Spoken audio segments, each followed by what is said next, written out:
Hello everyone, this is Shankar Pratap Singh and you are watching SPS Astrology। दोस्तों आज मैं आपको बताऊंगा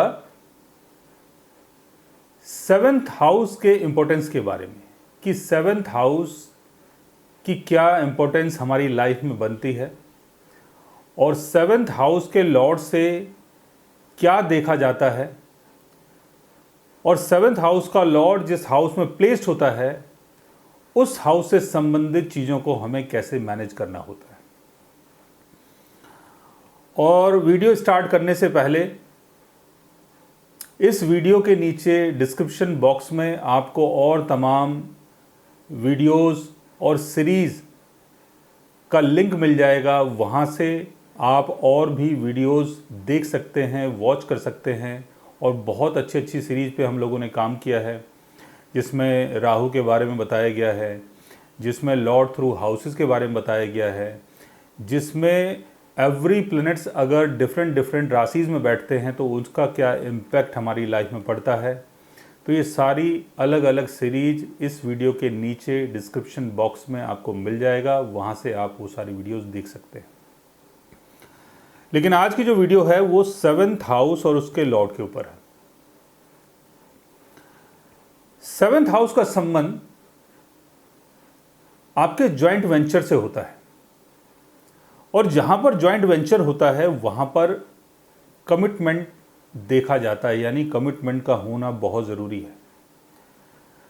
जब भी आप किसी से शादी करते हैं, किसी के साथ बिजनेस करते हैं, कोई भी ऐसा काम करते हैं तो वहां पर आपकी कमिटमेंट देखी जाती है।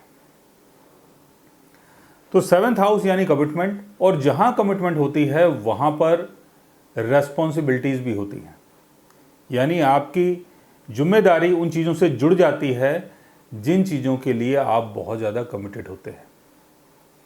इसलिए लिब्रा साइन या 7th हाउस में अगर शनि की प्लेसमेंट होती है तो बोला जाता है कि 7th हाउस जो है शनि का उच्च स्थान है और लिब्रा साइन में शनि अपने एग्जल्टेशन में होता है। और शनि क्या है? शनि यानी हमारा कर्म। तो शनि हमें अपने कमिटमेंट्स, अपनी रेस्पॉन्सिबिलिटीज, इन सब चीज़ों से जोड़ता है। अब 7th हाउस का लॉर्ड जब डिफरेंट हाउसेज में प्लेस्ड होता है तो आपकी रेस्पॉन्सिबिलिटी और जो भी आपका कमिटमेंट है वो कैसे काम करता है और किन चीज़ों के लिए काम करता है, इसको समझना बहुत ज़रूरी है, ताकि आपको ये समझ में आए कि आप किस चीज़ के लिए बहुत ज़्यादा रेस्पॉन्सिबल हैं या किस चीज़ की वैल्यू आपको जीवन में बहुत ज़्यादा करनी चाहिए और किसके साथ आपको अपना कमिटमेंट निभाना चाहिए। इस वीडियो से ये सारी चीज़ें आपको समझ में आएंगी। 7th हाउस का लॉर्ड अगर 1st हाउस में हो तो आपकी कमिटमेंट, आपकी रेस्पॉन्सिबिलिटीज़ के थ्रू आपको आपकी पहचान मिलती है। अगर 7th हाउस का लॉर्ड 1st हाउस में है तो ऐसे लोग जिन लोगों से कमिटमेंट करते हैं वो सारे जितने भी कमिटमेंट्स होते हैं वो टाइम पे पूरा करते हैं। वो एक रेस्पॉन्सिबिलिटी समझते हैं अपने अंदर कि मुझे अगर किसी के साथ जुड़ना है या किसी ने अगर मुझे कुछ बोला है तो मुझे उसका काम टाइम पर करना है। अगर मैंने किसी को बोल दिया कि ठीक है मैं आपको इतने तारीख को पैसे दूंगा तो मैं दूंगा। तो ऐसे लोग बहुत ज़्यादा रेस्पॉन्सिबल होते हैं और अपनी कमिटमेंट को पूरा करते हैं। 7th हाउस का लॉर्ड अगर 2nd हाउस में जाता है तो आपकी जो रेस्पॉन्सिबिलिटीज़ हैं और आपकी जो कमिटमेंट है वो आपकी फैमिली और फैमिली के लोगों के साथ है।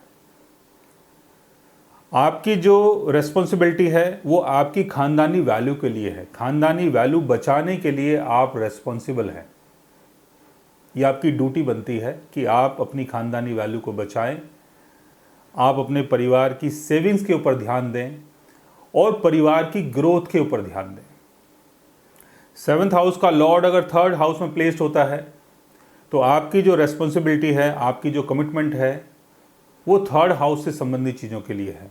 3rd हाउस यानी आपके यंगर सिबलिंग्स, जो लोग आपके साथ काम करते हैं, आप अगर कोई राइटर हैं, आप अगर कोई मीडिया पर्सन हैं, तो जो भी चीज़ आप समाज को दिखा रहे हैं, बोल रहे हैं, बता रहे हैं, वहाँ पर आपको बहुत ज़्यादा रेस्पॉन्सिबल होना है।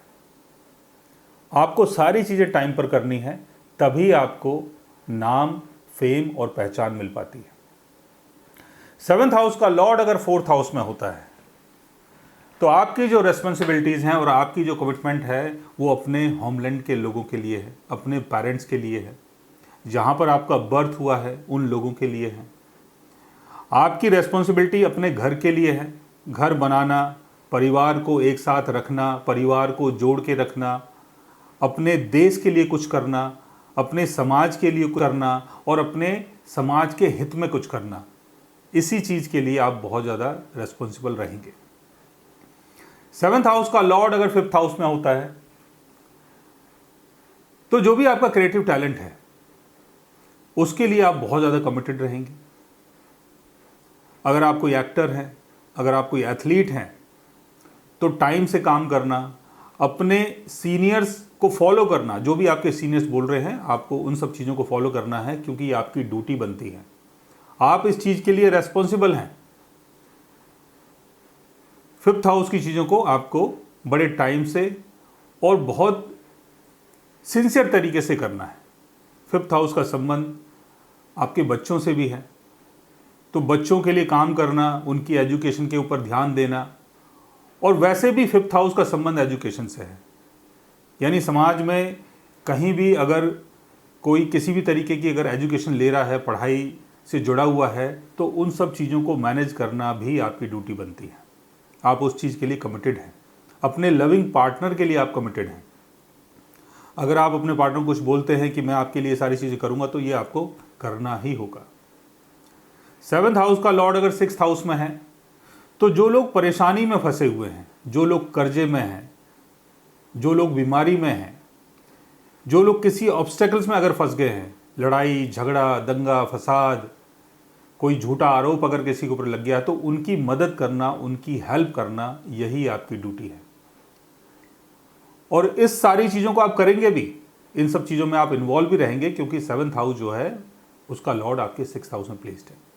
7th हाउस का लॉर्ड अगर 7th हाउस में होता है तो अपने पार्टनर के लिए, इस अपोजिट वर्ल्ड के लिए, समाज के लिए, अपने बिजनेस पार्टनर के लिए और किसी भी बिजनेस के लिए, जो भी आप बिजनेस कर रहे हैं, पब्लिक को जो भी आप सर्विस दे रहे हैं, उन सब चीज़ों के लिए आप बहुत ज़्यादा कमिटेड रहेंगे और बहुत ज़्यादा रेस्पॉन्सिबल रहेंगे, और उसी के थ्रू आपका बिजनेस चल पाएगा। 7th हाउस का लॉर्ड अगर 8th हाउस में होता है तो अदर्स की वैल्यू, अदर्स की वेल्थ के लिए आपको कोई ऐसा काम मिलता है जहां पर आप दूसरों की वैल्यू को हैंडल करते हैं, दूसरों की वेल्थ को हैंडल करते हैं, और दूसरों के साथ जब आप जुड़ के चलते हैं और उनकी परेशानियों को या उनकी वैल्यू को जब आप मैनेज करते हैं, तो यही आपकी एक ड्यूटी बनती है। आप रेस्पॉन्सिबल हैं अपने लॉज के लिए, आप रेस्पॉन्सिबल हैं गवर्नमेंट की सीक्रेट पॉलिसीज़ के लिए। ऐसी तमाम पॉलिसीज़ होती हैं जहाँ पर हमारी जो सरकार है वो लोगों को बेनिफिट्स देती है, काम करने का ऑफ़र देती है, तो उन सब चीज़ों को मैनेज करना। 7th हाउस का लॉर्ड अगर 9th हाउस में होता है तो हायर लर्निंग, फ्लल थिंकिंग, आपके फादर, आपके गुरु और धर्म की चीज़ों के लिए आप बहुत ज़्यादा रेस्पॉन्सिबल रहेंगे और उन सब चीज़ों को टाइम से पूरा करने की कोशिश करेंगे। 7th हाउस का लॉर्ड अगर 10th हाउस में होता है तो पब्लिक ड्यूटी के लिए आप बहुत ज़्यादा रेस्पॉन्सिबल हैं। जो भी आपको पब्लिक ड्यूटी मिलती है, समाज के हित के लिए जो भी आपको काम मिलता है, चाहे वो सरकारी हो, चाहे वो प्राइवेट हो, वो काम आपको टाइम से करना है और पब्लिक का आपको ध्यान रखना है, और उसी के कारण आपको आपका सम्मान और स्टेटस मिल पाएगा। 7th हाउस का लॉर्ड अगर 11th हाउस में होता है तो अपने फ्रेंड सर्कल के लिए, अपनी कम्युनिटी के लिए, लोगों के लिए और लोगों के हित के लिए जब आप काम करते हैं तो आपको आपकी अर्निंग मिल पाती है और उससे आपकी वैल्यू भी बढ़ती है। 7th हाउस का लॉर्ड अगर 12th हाउस में होता है तो कोई अगर आपको ऐसा काम मिला है जहां पर आप बाहर के लोगों के साथ डील कर रहे हैं, बातें कर रहे हैं, या कोई ऐसा काम कर रहे हैं कि जहां पर आप लोगों को उनकी साइकोलॉजिकल प्रॉब्लम से बाहर निकालते हैं, बिकॉज 12th हाउस का संबंध इन्हीं सब चीज़ों से है।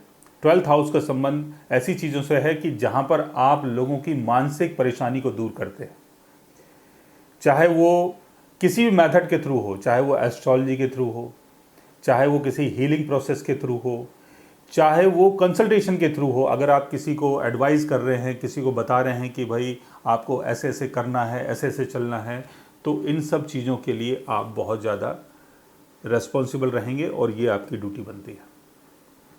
तो आपके बर्थ चार्ट में 7th हाउस का लॉर्ड जिस भी हाउस में प्लेस्ड होता है, उस हाउस से संबंधित चीज़ों के लिए आप बहुत ज़्यादा रेस्पॉन्सिबल रहेंगे और उसी के कारण आपको उस पर्टिकुलर हाउस की चीज़ें मिल पाएंगी जहां पर 7th हाउस का लॉर्ड प्लेस्ड है।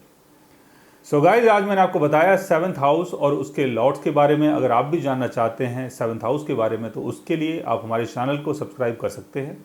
और अगर आप हमसे बात करना चाहें, कंसल्ट करना चाहें, पर्सनली हमसे मिलना चाहें, तो आप हमारी वेबसाइट के थ्रू, हमारे व्हाट्सएप के थ्रू हमसे मिल भी सकते हैं, बात भी कर सकते हैं और गाइज आप कंसल्टेशन बुक भी कर सकते हैं। So guys, take care, love you all and good bye.